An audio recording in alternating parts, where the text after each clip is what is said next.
a monstrous cephalopod is said to inhabit the waters of the North Atlantic. Ranging in size throughout history, the largest depictions of the Kraken state that it was so massive, passing ships often mistook it for an island.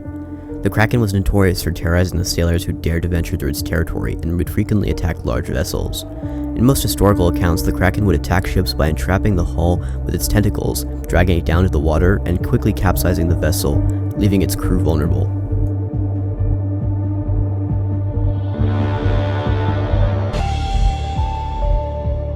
Unlike terrestrial cryptids, there is a greater element of uncertainty regarding its supposed environment.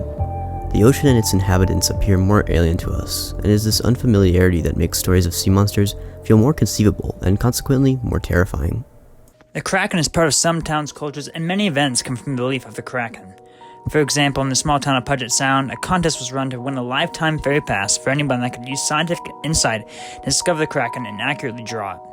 The contest started after the hockey team, the Seattle Kraken, chose Washington as their home state. This shows that the Kraken is an idea that many people think about and will most likely continue to be referenced in the future.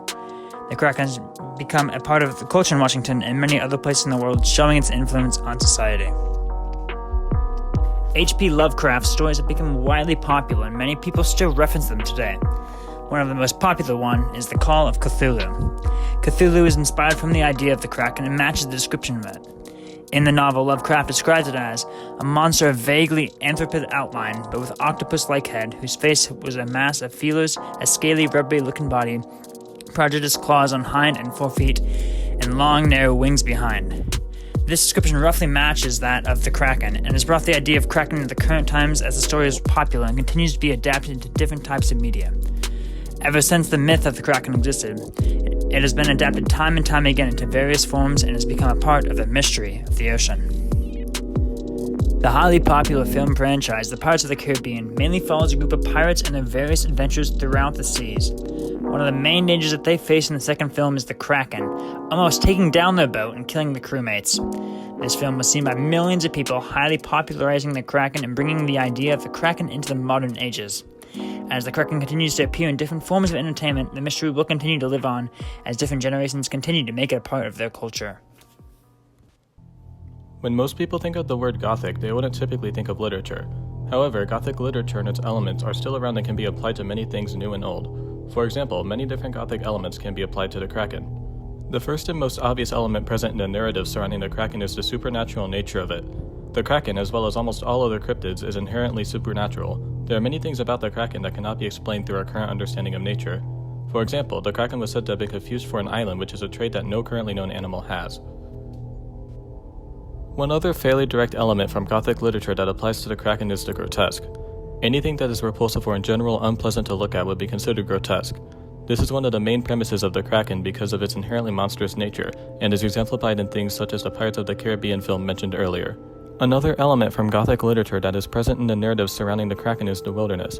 Typically, the wilderness is thought of to be dense forest, but a wilderness can be any place that isn't hospitable to a human, which includes the ocean.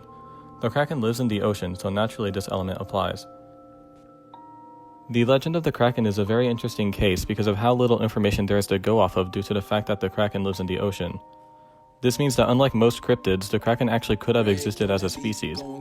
Most modern cases of stories surrounding the Kraken, such as the kids supposedly finding and drawing a Kraken, have a very low chance of being true. However, historical cases are impossible to verify or disprove, especially the ones dating all the way back closer to 1180. One very large possibility is that sightings of the Kraken are just sightings of certain species of squids. There are many different candidates. The first is the colossal squid. It shares many qualities with the Kraken, such as its large size.